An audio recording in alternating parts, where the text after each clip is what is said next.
Olá, seja bem-vindo ao Semana Legislativa. Aqui você confere o resumo das notícias que marcaram a semana aqui na Câmara e também na nossa cidade. Vamos aos destaques desta edição. Orçamento Municipal. Audiência pública na Câmara apresenta a LOA, a Lei Orçamentária Anual de 2024. Moradores dão sugestões de investimento para a cidade. Homenagem. Em sessão solene, Alexandre Shiraishi recebe título de cidadão joseense. Honraria foi proposta pela vereadora Dulce Rita em reconhecimento à trajetória de trabalho do empresário. Segurança. Defesa Civil de São José dos Campos instala novas estações meteorológicas para monitoramento de áreas de risco. Novos equipamentos estarão integrados ao CSI, o Centro de Segurança e Inteligência. Governo do Estado apresenta projeto de lei para a privatização da Sabesp. Proposta tramita em caráter de urgência. Vereadores da Câmara de São José debatem o assunto e acompanham a tramitação. Confira os assuntos debatidos pelos vereadores e projetos aprovados nos nossos resumos das sessões. E ainda, projeto de lei aprovado do vereador Fabião Zagueiro cria ações de combate à hepatite. A proposta institui a Semana de Prevenção, Orientação e Luta contra a doença. Seja muito bem-vindo, o Semana Legislativa está no ar.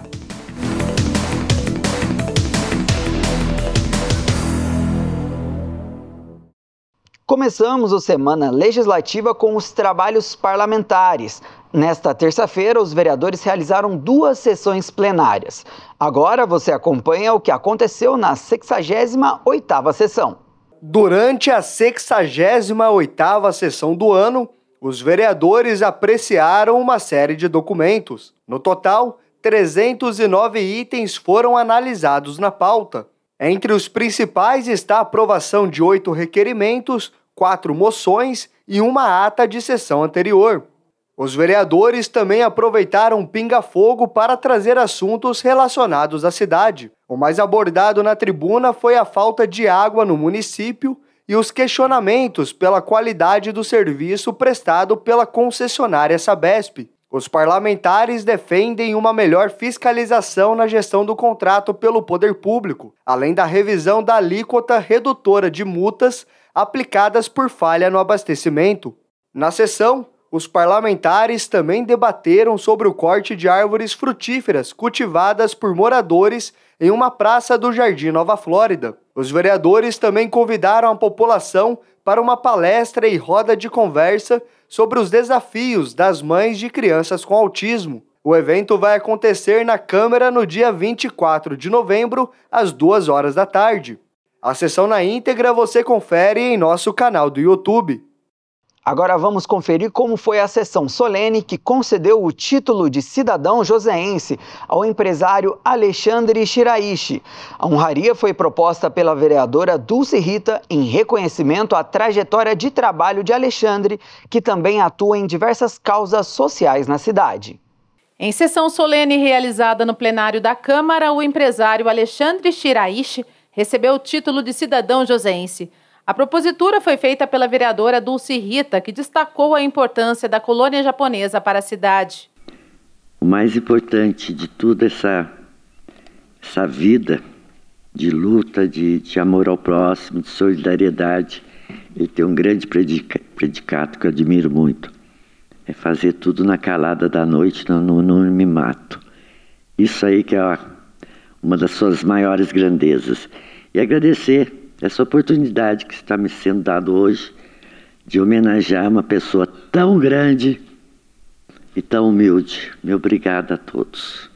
Natural de Tupã, em São Paulo, Shiraishi nasceu em 14 de março de 1949. Tem 4 filhos do seu primeiro casamento e é casado há 31 anos com Vera Shiraishi. No plenário, seu amigo de infância, Moacir Lemos, lembrou da família humilde e o chamou de irmão. Receba com todo o merecimento este momento como um troféu, por ser um grande homem, lutador, que soube caminhar com sua família, com sua equipe de trabalho e clientes fornecedores e, acima de tudo, dividiu com todos nós seus exemplos de luta e garra de vitória merecida. O vereador Walter Hayashi também participou da cerimônia e reconheceu a atitude da colega pela indicação ao título. E para nós, vereadores, é muita felicidade que pessoas que têm esse trabalho, esse carinho pela nossa cidade, né, sejam homenageados. Aqui, às vezes, tem muito quebra-pau, né? As disputas políticas, os embates, né? A troca de gentilezas, mas tem um momento também de agradecimento, tem os momentos de prestar homenagem a quem realmente merece. Shiraishi é um dos maiores revendedores e varejistas de materiais elétricos no Vale do Paraíba, com 5 lojas e um depósito na região metropolitana. O filho Guilherme agradeceu a homenagem e destacou a via comerciante do pai. O exemplo de vida e de trabalho do meu pai resultou também, além do livro do meu avô, do pai dele, também resultou em casos nos livros mais importantes de marketing do mundo. Tá? Então, 2 casos relatados de atividades da loja, né? Demonstrando que o seu Alexandre, meu pai, é um grande homem, um grande gestor e cidadão de São José dos Campos. O mais novo cidadão joseense mal conseguiu expressar o sentimento de gratidão. Lembrou da sua chegada em São José e enfatizou a emoção que sentiu ao receber a homenagem. A emoção cria dificuldade até de falar. Queria pegar e ir embora porque as palavras nem não saem. Pouca vez na minha vida tive essa emoção tão grande. E esse é um dia memorável, um dia de agradecimento. Sem delonga, muito obrigado por esse momento tão especial para a minha vida. Obrigado, pessoal. Obrigado mesmo.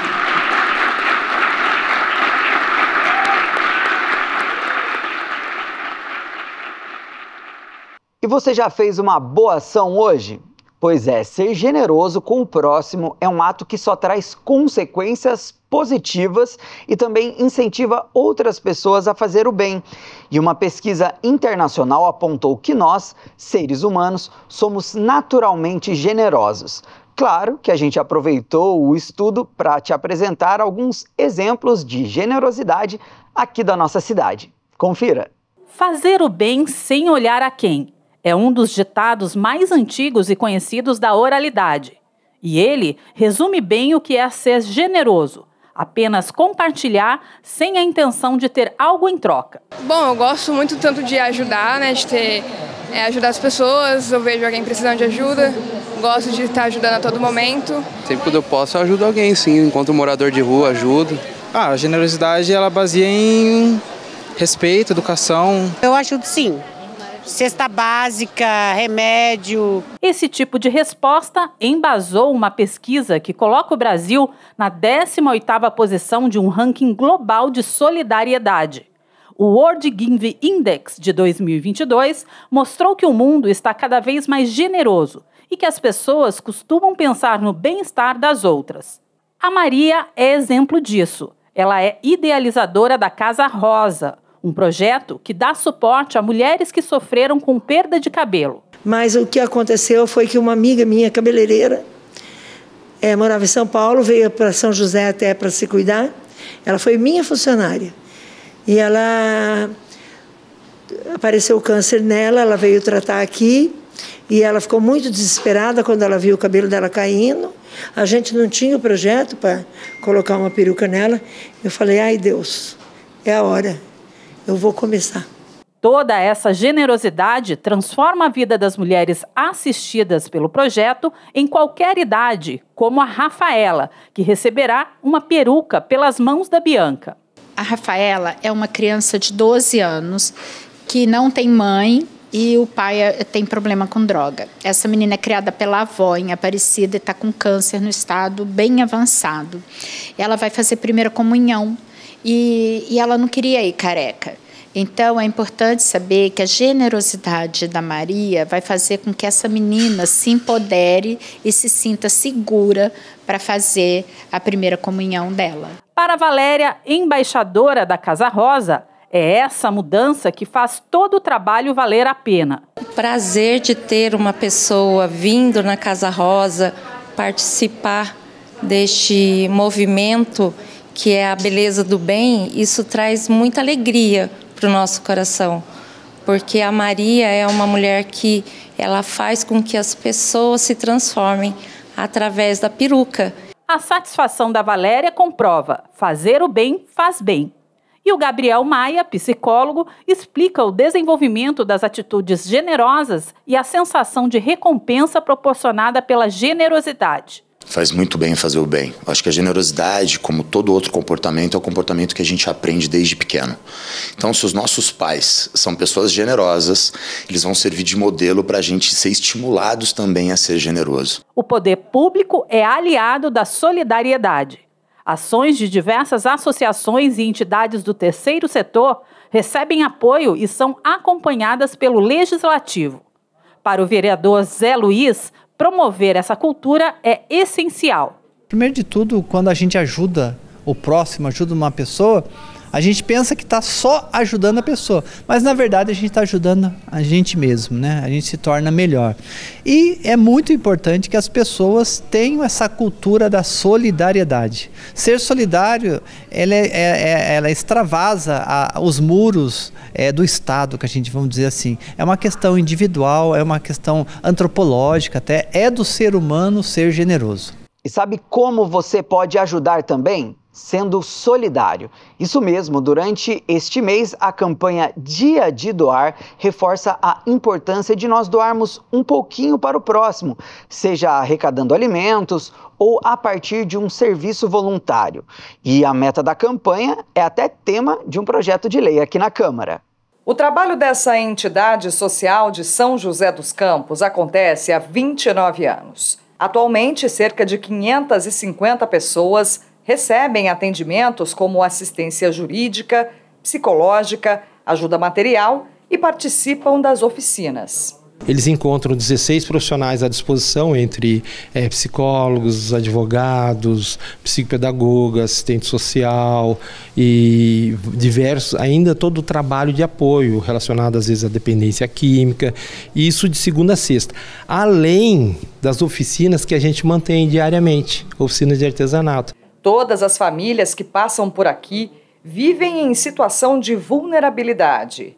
A Associação Casa de Acolhida recebe recursos públicos para realizar as ações e também conta com o apoio do Fundo Social de Solidariedade. Importante lembrar que o Fundo de Solidariedade de São José dos Campos nos ajuda muito, complementando aquilo que eu não consigo dentro dessa parceria, né? Que são necessidades pontuais, como móveis, necessidades que esse usuário tem. A associação é uma das 63 instituições cadastradas que recebem as doações que chegam ao Fundo Social. As entidades atuam em causas que acolhem diferentes públicos. O Fundo Social atende essa população vulnerável através das entidades credenciadas aqui junto ao fundo, sob as mais diferentes causas. Então, como eu tinha falado, a gente tem a causa animal, a causa da recuperação química, abrigo de idosos, são várias causas. Então, a gente faz até um convite para que as pessoas entrem no nosso site, que é o www.doasaojosé.com.br, verifiquem lá quais as entidades que são credenciadas, qual é a causa que mais toca o coração. Para auxiliar ainda mais essas entidades, o Fundo Social de Solidariedade realiza desde 2017 o Dia de Doar. Essa data foi incluída no calendário oficial de eventos e comemorações aqui do município a partir de um projeto de lei aprovado pela Câmara Municipal. O movimento nasceu nos Estados Unidos como um contraponto ao consumo que acontece durante a Black Friday. E a proposta é estimular a generosidade. As pessoas normalmente aproveitam esse feriado de Black Friday para poder atualizar até seus utensílios dentro das suas casas, né? E aí, muitas vezes, descarta os produtos. A intenção com esse projeto de lei é que não haja um descarte simplesmente jogando fora, mas podendo, aquilo que for servível, poder dar a algumas pessoas, fazer a doação, para que elas possam se beneficiar daquele produto em boas condições, obviamente, né? Então, a ideia, sim, nasceu dos Estados Unidos, trouxemos aqui para São José dos Campos e agora estimular cada vez mais a doação, a parceria entre as pessoas aqui no nosso município. Autor do projeto de lei, o vereador Juvenil Silvério afirma que o Dia de Doar é uma importante oportunidade de fazer o bem.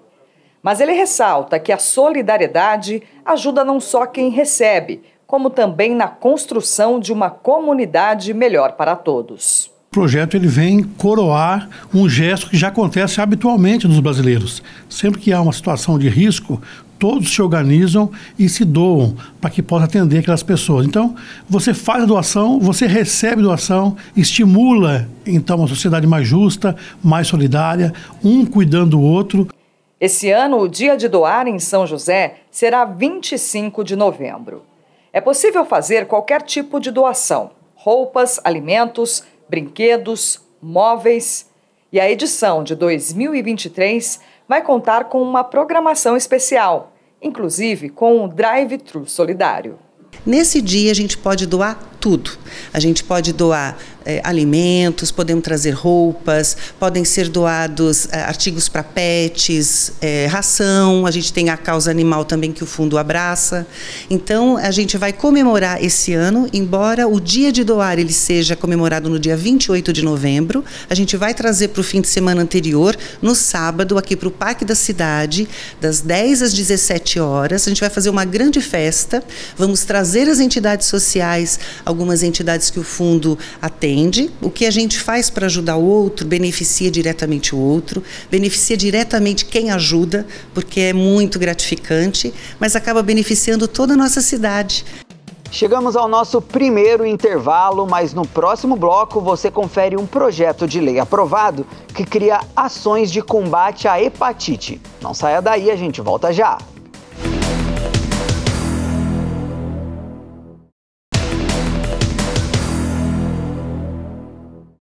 Semana Legislativa está de volta. Vamos conferir agora os assuntos de interesse público e os documentos apreciados na 69ª sessão. Os vereadores aprovaram 4 projetos durante a 69ª sessão do ano. Um deles é de autoria do vereador Fernando Petiti e estabelece diretrizes para aprimorar a educação especial na rede municipal de ensino. O documento foi assinado por mais 12 parlamentares e prevê que as escolas realizem encontros periódicos com os pais e depois com os pais e os estudantes com deficiência, com o objetivo de entender as individualidades de cada aluno. No campo da saúde, um projeto de autoria do vereador Marcão da Academia autoriza a Prefeitura a priorizar o agendamento de consultas e exames para as pessoas recém-liberadas das unidades de saúde. O objetivo é melhorar o acompanhamento clínico e evitar sequelas por falta de apoio médico após a liberação do paciente. Incluído na pauta durante a sessão, o projeto de lei do vereador Juvenil Silvério e assinado por mais 7 parlamentares estabelece regras de segurança para o passeio e condução responsável de cães de grande porte em locais públicos ou privados de acesso público. A proposta revoga uma lei antiga e atualiza as regras. A partir de agora, o uso de coleira, guia curta, enforcador e focinheira de grade se tornam obrigatórias. A multa também foi atualizada e vai de 1 a 5 salários mínimos. Outra proposta aprovada é de autoria do vereador Tomás Henrique e determina o sexo biológico como único critério para a definição do gênero de competidores em partidas oficiais da cidade. O projeto foi assinado por mais 3 parlamentares e tem como objetivo impedir a atuação de atletas transexuais em equipes do sexo oposto ao nascimento. Durante a sessão, mais 4 propostas foram lidas e começaram a tramitar. A sessão na íntegra você confere em nosso canal do YouTube. Agora vamos conferir o que aconteceu na audiência pública sobre a LOA, a Lei Orçamentária Anual, que foi realizada aqui na Câmara nesta semana. Na ocasião, os moradores conheceram mais da proposta e deram sugestões. Confira. O plenário da Câmara recebeu a população para uma audiência pública sobre a LOA, a Lei Orçamentária Anual de 2024. O encontro teve como objetivo apresentar a proposta base da Prefeitura e colher sugestões da população. No ano que vem, a previsão é que a arrecadação seja de 4,6 bilhões de reais, aumento de 17,87% em relação ao ano anterior. A nossa arrecadação aumentando aí na casa de 17% é bastante significativa. A gente vai aí para 4 bilhões e 600 milhões de reais, é uma quantia considerável. Não é infinito. São 4.600, não são 10, né? São 4.600. Mas sim, a Prefeitura vai conseguir, então, sendo aprovado o projeto, a Prefeitura consegue, então, executar diversos projetos, além do custeio do serviço normal da Prefeitura, diversos projetos, como nós colocamos no slide aqui, a Sebastião Gualberto, Lívio Veneziani, dentre outros tantos, os projetos da Linha Verde Leste, dentre outros tantos. A audiência pública foi presidida pelo vereador Roberto do Eleven. As vereadoras Amélia Naomi e Dulce Rita também participaram e deram sugestões para a composição do orçamento. As principais reivindicações da população estão ligadas à regularização de bairros, melhorias no sistema viário e de transporte público, construção de novas unidades de lazer, dentre outros. Primeiro foi a regularização de bairros, vários moradores do Majestic, da região leste, estiveram presentes. Também sobre o transporte coletivo, que tem que melhorar o transporte coletivo. Outros moradores colocaram aqui o problema, outra moradora colocou o problema aqui do Jardim América, que o Jardim América tem uma área enorme, ela defende lá que tenha ou uma UBS ou um parque, mas tenha uma utilidade nessa região, que tem vários condomínios. Também apareceu as propostas nossas, minha e da Dulce Rita, do Centro para Autista, ela defendeu, também defendi. Novas sugestões para a LOA poderão ser encaminhadas até o dia 16 de novembro por meio de um formulário digital disponível no site da Câmara ou protocoladas por escrito presencialmente na divisão de expediente do Legislativo.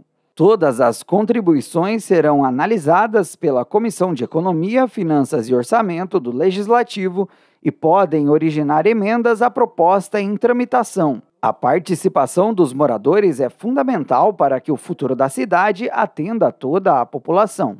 Sem dúvida, inclusive no início das audiências desse ano, nós trouxemos alguns exemplos de solicitações que foram feitas em anos anteriores, não necessariamente no ano anterior, mas em anos anteriores, como por exemplo a unidade do Conselho Tutelar Sul, como diversas essas obras de recapeamento, são pedidos da população de melhorias viárias, enfim, tudo isso é levado bastante em consideração. Sim. Os vereadores podem fazer emendas pelas comissões.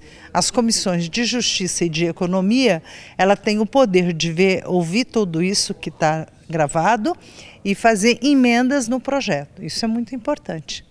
Agora a gente fala de saúde. A capital paulista registrou um aumento no número de casos de hepatite no ano passado. Para você ter uma ideia, segundo a Organização Mundial da Saúde, a doença causa mais de 1 milhão de mortes todos os anos no mundo. Dados preocupantes que acendem um alerta para a prevenção. Sinal de atenção para a hepatite. Desde o ano passado, a capital paulista tem registrado aumento no número de casos da doença. Em 2022, foram 165 diagnósticos de hepatite A. Nesse ano, foram 204 ocorrências até o fim de outubro. O coordenador do programa de IST, HIV, AIDS e hepatites virais de São José dos Campos explica que essa realidade é reflexo de mudanças comportamentais que precisam de cuidados. A gente acredita isso a comportamentos de natureza sexual, uma vez que a hepatite A ela é uma doença de transmissão primordialmente oral e fecal, né? Ou seja, tem envolvimento de água, alimentos, porém, nesse caso específico, poder estar relacionado com um comportamento sexual específico. Em São José, os números são proporcionalmente baixos e considerados sob controle. Segundo dados da Secretaria de Saúde, foram 14 casos de hepatite B no ano passado. Nesse ano, até o momento, são 7 registros da doença. Já a hepatite C, a forma mais grave da doença, foram 35 diagnósticos positivos em 2022. Até agora, foram 28 neste ano. Para não deixar os indicadores subirem, a vacinação e conscientização são ferramentas poderosas. Nós temos, assim, possibilidade de vacinação para hepatite A e hepatite B. A gente ainda não tem uma vacina para hepatite C.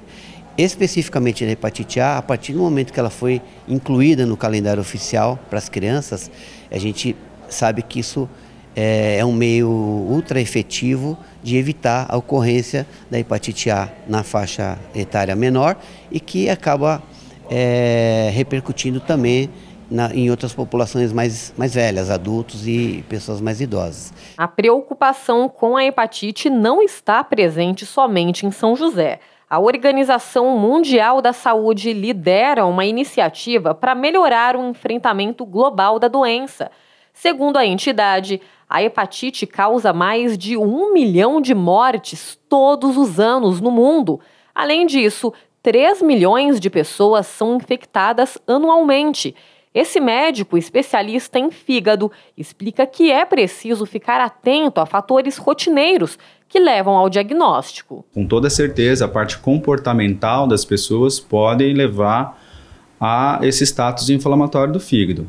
Aqui no nosso país, as principais são as hepatites B e C, que cronificam, e o consumo exagerado de álcool. E, infelizmente, nesses últimos anos, a esteatohepatite, ou seja, a gordura no fígado, é também um quadro inflamatório e está associado à obesidade. Então, a população ficando mais obesa, sim, gera a hepatite. Por isso, o doutor reforça as formas de evitar a doença. O consumo moderado de álcool e uma dieta leve são indispensáveis. Então, se a gente for resumir da parte comportamental, ficar atento com transfusões de sangue, com a parte de doenças sexualmente transmissíveis, usar preservativos, não consumir álcool em excesso e uma dieta equilibrada, prática regular de atividade física, inibe essa concentração exacerbada de gordura no fígado e com isso o indivíduo não vira alvo da hepatite. Na Câmara, a conscientização da população é vista como vital para evitar o crescimento no número de casos e garantir a manutenção da saúde pública. Levar ao conhecimento da população as maneiras, de se evitar a hepatite A. A higienização adequada das mãos, dos alimentos, orientar os pais com os cuidados nas crianças, nas escolas, principalmente com a mão em água possivelmente contaminada, levar essa mão na boca. Eu acho que a Câmara, a TV Câmara, e nós podemos levar esse conhecimento, levar essas informações para a população, para orientar como não pegar a hepatite, E também lembrar da campanha de vacinação, lembrar da vacinação, de manter a carteira de vacinação adequadamente preenchida, e respeitar o calendário de vacinação, porque é uma forma de não ter a doença. Atento a este tema, um projeto de lei aprovado do vereador Fabião Zagueiro cria ações de combate à hepatite. A proposta institui a Semana de Prevenção, Orientação e Luta contra as Hepatites Virais. Nos dias de hoje, a conscientização se mostra mais do que necessária por conta da baixa adesão às campanhas de vacinação. Vamos entender melhor agora o projeto na reportagem. Este salão em São José dos Campos preza pela saúde das funcionárias e das clientes. Por aqui, a regra é sempre esterilizar materiais como alicates e tesouras para evitar doenças. É a esterilização que vai assegurar que os germes, os micro-organismos patológicos sejam eliminados. Então a gente tem esse cuidado aqui, usando detergente enzimático nos utensílios, antes da esterilização, e após a gente usa autoclave, que é o equipamento mais indicado para isso. Isso é importantíssimo para nossa prevenção da saúde dos profissionais e principalmente do cliente, né? Uma doença que pode ser transmitida sem esses cuidados é a hepatite. Para ampliar a conscientização das pessoas sobre o contato e a prevenção da hepatite, a Câmara aprovou um projeto do vereador Fabião Zagueiro que institui na cidade uma semana de prevenção, orientação e luta contra as hepatites virais. A campanha será realizada todo ano em julho, em alusão ao Dia Mundial de Luta contra as Hepatites Virais. A hepatite é um tipo de inflamação no fígado que pode ter diferentes causas, uma doença séria. Segundo a OMS, a taxa de mortalidade pode ser comparada ao HIV, tuberculose ou malária. Na justificativa da proposta, o vereador Fabião Zagueiro afirma que conscientizar a população é de suma importância, uma vez que os sintomas se assemelham a outras doenças e podem ser facilmente confundidos, como febre, cansaço, tontura, enjoos, vômito, dores abdominais, pele e olhos amarelados. Cuidados simples, como lavar bem as mãos e alimentos, usar preservativos e esterilizar qualquer material cortante, são fundamentais para evitar o contágio. E na luta contra a hepatite, a vacina é um dos principais aliados. Porém, o número de pessoas que compareceram às campanhas de vacinação contra a hepatite caiu nos últimos anos. Um dado preocupante. Nos casos das hepatites virais, nós temos vacinas disponíveis para a hepatite B, nós temos para a hepatite A em casos selecionados a vacina, e para transmissão no vírus fecal oral é cuidado com água sempre tratada, não tomar água perto de locais que tenham não tratamento de esgoto, usar alimentos sempre muito bem lavados e higienizados. E no caso das hepatites B e C, que são hepatites transmitidas por sangue e secreções humanas, seria não compartilhar agulhas e seringas, material cortante ser de uso individual, tipo alicates, tesouras, né? Porque a pessoa às vezes compartilha, se um tiver pode transmitir para o outro. E o sexo protegido. Segundo o projeto de lei, a Semana de Prevenção, Orientação e Luta contra as Hepatites Virais poderá contar com várias ações educativas, como programas de orientação, prevenção e formas de tratamento para combater as hepatites virais, campanhas de esclarecimento e diagnóstico precoce da doença junto à população, também divulgação sobre o tema à sociedade, bem como outras medidas que forem cabíveis para a implementação desta lei. A maior parte das vezes ele tem um quadro viral inespecífico, né? O que seria isso? Ele tem uma febre, uma dor no corpo, ele não tem os sintomas que levam a procurar. Que seriam quais? Ficar com o olho amarelo, xixi mudar de cor, né? Se ele não tiver esses sintomas, ele vai achar que foi um resfriado comum e ele nem vai ser testado. Então, quando o médico tiver uma febre que ele não está achando a causa e a pessoa não está melhorando, uma das coisas a ser feita é fazer o teste para ver se não está com alteração do fígado. O SUS disponibiliza um teste para diagnóstico de hepatite que deve ser realizado por pessoas que trabalham na área da saúde ou com materiais cortantes, pessoas que realizaram transfusões de sangue, usuários de drogas, entre outros. Como a hepatite B tem uma vacina disponível para todo mundo em unidade básica de saúde, quem não foi vacinado, se vacine, porque ela é uma das doenças que podem cronificar no fígado. E para os pacientes que têm alguma alteração no fígado, procure um profissional de saúde para investigar se não é portador de hepatite B ou C, que a gente tem tratamento disponível e impede a evolução para uma doença mais grave. E ainda no tema de saúde, uma pesquisa apontou que houve um aumento de 160% nas internações em decorrência de infartos. O dado chama a atenção para o risco das doenças cardiovasculares e mostra que é preciso investir em prevenção. Hábitos ruins, como excesso no consumo de bebidas alcoólicas e cigarro, misturado com a falta de atividades físicas, alimentação inadequada e uma rotina estressante, tem agravado os casos de doenças cardiovasculares no Brasil.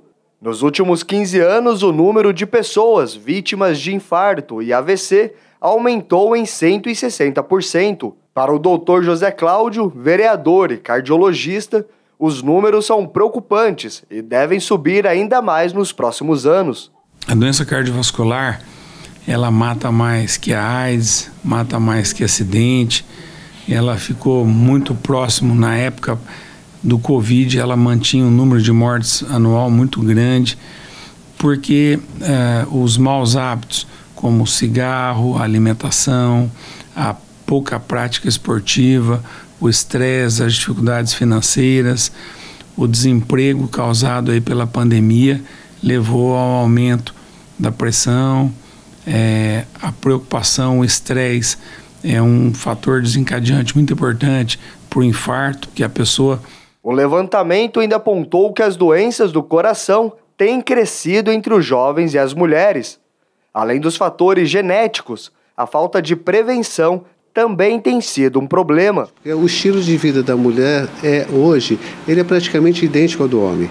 Ela trabalha tanto quanto o homem, ela passa estresse tanto quanto o homem e eu digo, ela trabalha até mais com o homem porque ela tem a dupla jornada, o trabalho e a casa e os filhos. Como a carga de trabalho dela é muito alta, ela poucas têm chance de fazer uma atividade física, de ter cuidado com o corpo, não só no sentido estético, mas no sentido orgânico. Uma outra preocupação são os números de internações do Sistema Público de Saúde.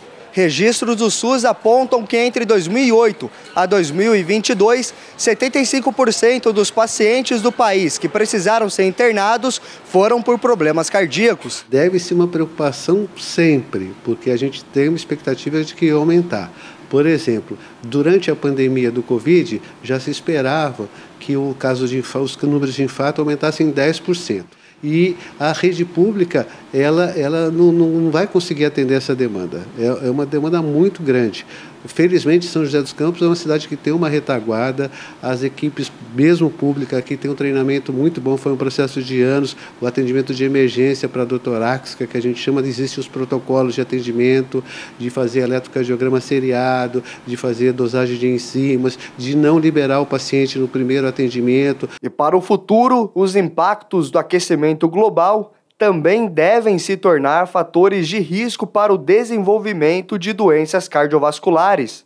Um estudo da Universidade de São Paulo, a USP, apontou que nos dias mais quentes há um aumento de 50% no número de mortes no estado. No caso do calor, você tem um esforço maior do calor pela dilatação dos vasos sanguíneos e a necessidade desse sangue levar oxigênio para o pulmão de uma forma mais rápida, exige um esforço maior do coração também, quando as veias estão dilatadas. Para ajudar a melhorar o atendimento na rede pública, a Câmara Municipal tem realizado diversas ações sobre o tema.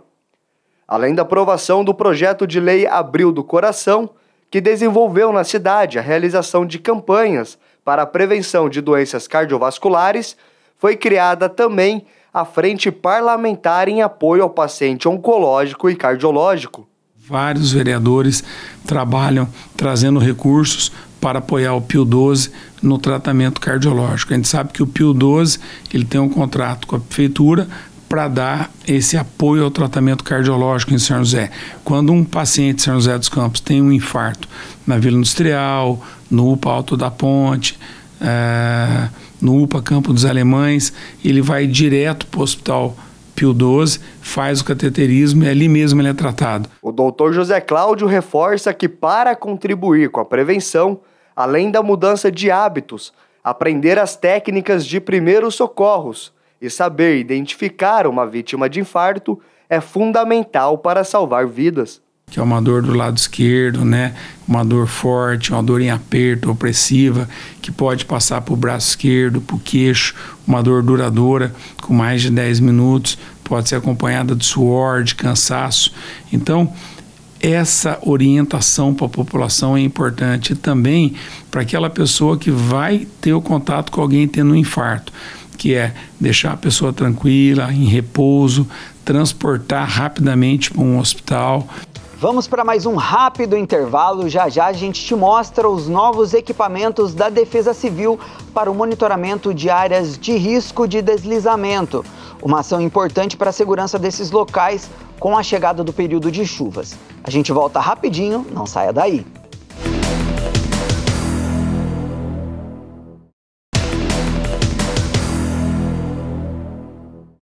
Voltamos com Semana Legislativa e olha só, o governo do estado apresentou um projeto de lei para a privatização da Sabesp. A proposta tramita em caráter de urgência. Com a privatização, o objetivo é que haja melhoria no atendimento. Aqui na Câmara de São José, o assunto foi e continua sendo muito debatido. Confira na reportagem. A Sabesp poderá em breve deixar de ser a maior estatal paulista. Isso porque foi apresentado um projeto do governador Tarcísio de Freitas para privatizar a empresa, que é hoje considerada a maior do ramo na América Latina. São mais de 12 mil colaboradores e um valor de mercado que ultrapassa os 40 bilhões de reais. Só no estado de São Paulo, são 375 municípios atendidos com serviços de água e esgoto, incluindo São José dos Campos. A privatização, na verdade, a parte principal que a gente espera que ela venha resolver é a falta de água em nosso município, não é? Temos áreas irregulares que precisam também chegar? Temos. Mas o problema que nós estamos tendo hoje é com o já existente. A Sabesp não está reservando a quantidade de água suficiente para atender a nossa cidade. O governo paulista acredita que com a privatização, a qualidade do serviço de saneamento e o número de regiões atendidas deva ser ampliado, incluindo áreas rurais e núcleos urbanos informais. O assunto tem sido muito debatido na Câmara de São José dos Campos, que chegou a criar uma comissão especial de inquérito para avaliar os serviços prestados pela companhia. Em diversos bairros, em todas as regiões da nossa cidade, exceto no centro, eu vi a falta de água. Portanto, para mim, a privatização precisa vir corrigir isso. Investimento da Sabesp na infraestrutura dela, em armazenamento, em tratamento de água para a nossa população não passar o que tem passado. O governo, que detém 50,3% em participação, deverá manter apenas 30% com a venda. E uma parte do valor será destinada à criação do Fundo de Apoio à Universalização do Saneamento no estado de São Paulo. Mesmo com as privatizações otimistas do projeto, grupos de oposição temem que a privatização tenha impacto negativo em relação aos valores das tarifas. Nós já temos um problema hoje em vários bairros que não tem saneamento básico aqui em São José, né? Eu não acredito que privatizando vai chegar nesses bairros, a não ser que paguem a questão do acionista, né? A hora que tem que pagar o acionista, a população vai ficar de lado.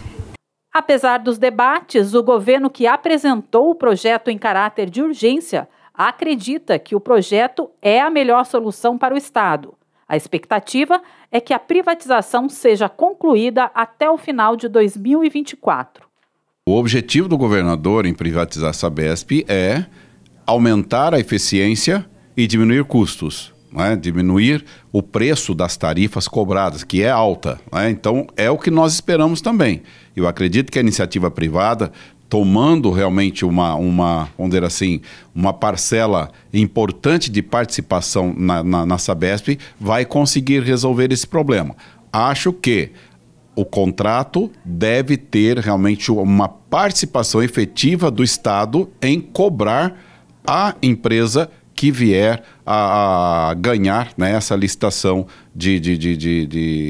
da privatização da Sabesp. Quarta-feira, dia 15 de novembro, foi dia da proclamação da República. Mas você sabe quando e como o Brasil se tornou uma república?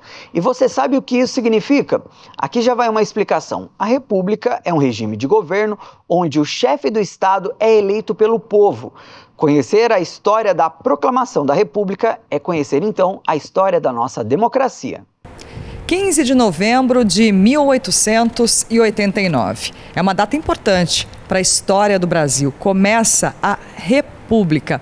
E a nossa tarefa hoje é te contar um pouco de como foi esse processo aqui no país. Mas antes, acho importante a gente conceituar a palavra república. Primeiro que ela vem do latim, res publica, que significa coisa pública. Ou seja, é uma forma de governo em que o povo é soberano e elege seus representantes de forma indireta ou direta, como acontece hoje aqui no país. Dito isso, então a gente volta para 1889. Como é que será que estava o Brasil nessa época? Qual era o contexto político, econômico e social? A gente veio até uma universidade aqui de São José dos Campos para conversar com a doutora em História, Maria Papali, que explicou tudo para a gente. Então, o final do século XIX é um momento em que havia necessidade de se renovar muita coisa no país, porque os próprios empresários, os próprios brasileiros, as classes médias que estavam crescendo, precisavam de um país com uma estrutura mais moderna para comportar essa modernidade. E nós éramos um país muito atrasado. Nós tínhamos, inclusive, ainda a mão de obra escrava e a monarquia, principalmente Dom Pedro II, que ficou mais de 50 anos no poder, ele vai se enfraquecendo, porque vai tendo pressão de vários grupos. Você tem o grupo, por exemplo, dos progressistas, dos abolicionistas, que querem a abolição da escravidão, que querem melhorias, por exemplo, na educação, ou seja, em quesitos de mais inclusão social. Bom, então a gente já entendeu que naquela época vários setores da sociedade não estavam satisfeitos, nem com Dom Pedro II, nem com a monarquia, que era uma forma de governo que estava bastante fragilizada. Mas um evento foi determinante para a proclamação da República, que foi a Guerra do Paraguai. Ela aconteceu entre 1864 e 1870. O Brasil foi até o Paraguai, guerreou, os militares venceram, mas quando voltaram, queriam mais reconhecimento. A Guerra do Paraguai desgastou muito a monarquia, porque ela foi, na verdade, o exército que havia sido vislumbrado que o exército teria algum benefício se ganhasse a guerra, de como de fato ganhou, mas ele perdeu muito, ele não conseguiu aquilo que ele queria, não conseguiu autonomia, não conseguiu melhores soldos, enfim, o exército ele se sentiu muito ressentido com a Guerra do Paraguai. Isso contribuiu para desgastar ainda mais a monarquia. Marechal Deodoro da Fonseca foi o primeiro presidente da chamada República Velha. Mas a professora explica que nesse primeiro período, os valores republicanos ainda não eram uma realidade. Mas a gente tem essa a chamada Primeira República, ou a República Velha, como alguns vão denominar, que ela vai ser, na verdade, ela vai existir até 1930 e ela vai...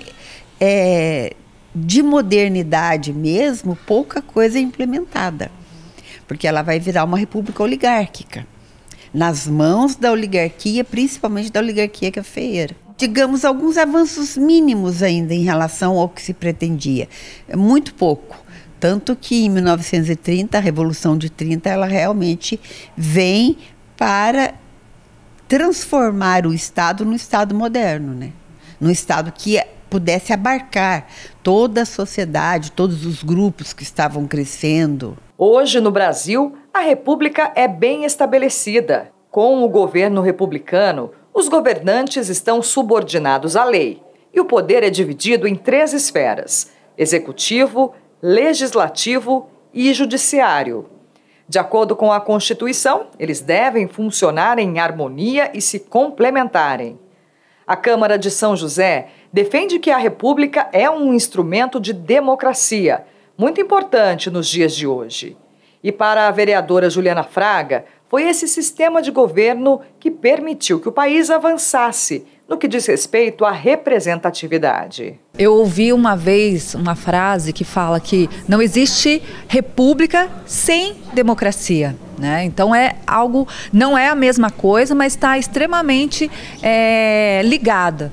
Né? Então é um exercício tanto de democracia, que é poder do povo, né? E a república, que é o do bem comum. Então imagina, olha como que isso casa, né? É você pensar numa república do bem comum e para o povo. Mesmo com os avanços, é preciso reconhecer que ainda existem desafios para que as políticas públicas possam alcançar a população de maneira mais ampla.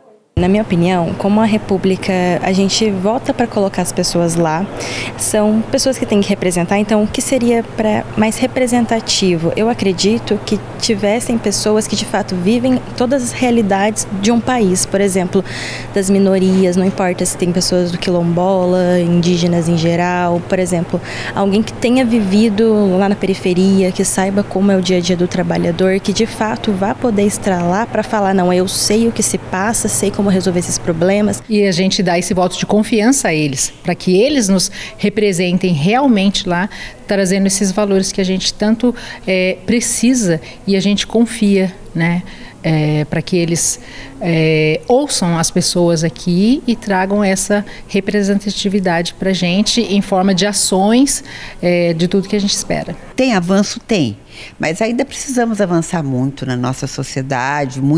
Por exemplo, questões como o racismo estrutural, elas precisam ser realmente enxergadas de perto e serem realmente trabalhadas, eliminadas da nossa sociedade, questões como os mais diversos tipos de preconceito, que eu acho que nós temos que caminhar muito ainda, para que a gente possa ter uma república que de fato seja de incorporar todas as representatividades, toda a multiplicidade que somos, afinal. E São José dos Campos vai ter estações meteorológicas específicas para o monitoramento de áreas de risco.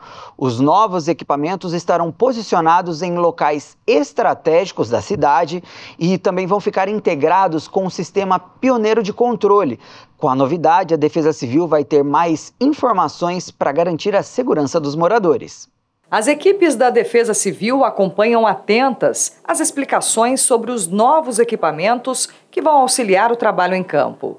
São 35 estações meteorológicas como essa, que chegam para proteger quem vive em áreas de risco. O trabalho é intenso, né? Não medindo esforços tanto do administrador público, de toda a equipe, de todos os órgãos envolvidos no plano de contingência, é salvar vidas. Então, fazer ações preventivas, né? Que essas ferramentas, essa plataforma nos dê a oportunidade de a gente antecipar o que pode acontecer naquela comunidade. A partir de dezembro, a Defesa Civil já fica em alerta por conta do período de chuvas intensas, com possibilidade de ocorrências como escorregamentos de terra e alagamentos.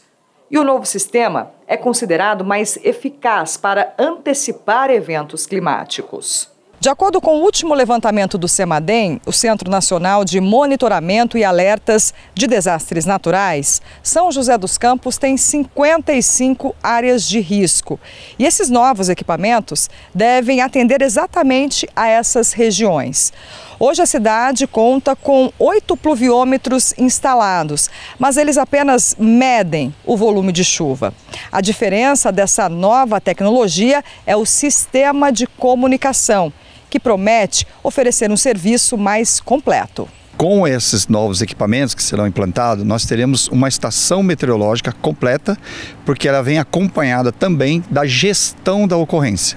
Ou seja, o acompanhamento feito no Centro de Segurança e Inteligência, né, no nosso CSI, no Parque Tecnológico, 24 horas, e a partir dos estágios, né, de mudanças de condições climáticas e também nas comunidades, então poderá ser emitido SMS para a população dentro de uma plataforma, né, já de banco de dados integrados, né, o SMS, os avisos, né, ou até mesmo com orientações, e se necessário for, na mudança, né, das condições climáticas, chegar à necessidade da remoção dos moradores, então será acionado pelo posto de comando a sirene, né, para que as pessoas deixem o local. As estações operam de maneira autônoma, com o uso de energia solar. Os dados serão enviados em tempo real para o CSI, o Centro de Segurança e Inteligência.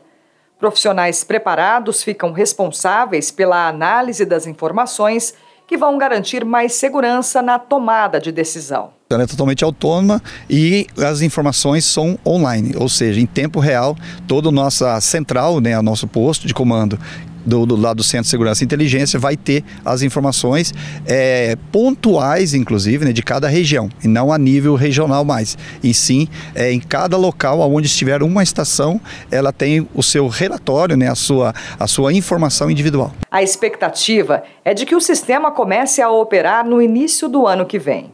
Para a Câmara Municipal, o investimento em tecnologia é uma das ações necessárias para garantir segurança às pessoas que vivem em áreas de risco no município. A vereadora Dulce Rita destaca ainda que políticas públicas de prevenção são essenciais. Também é tomar atitude, né?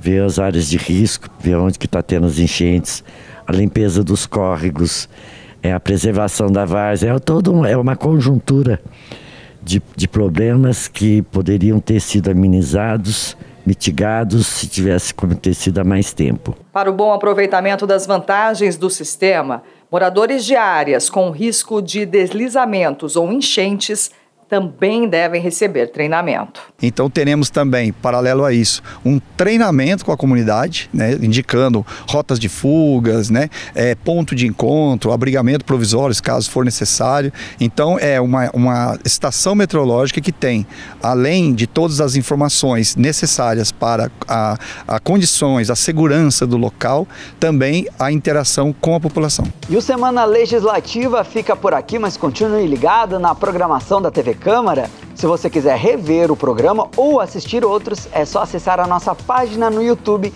que é o TV Câmara SJC. Lembrando que também estamos no Instagram e no Facebook, então segue a gente por lá, é o @TV Câmara SJC. Um bom fim de semana para você, até mais, tchau!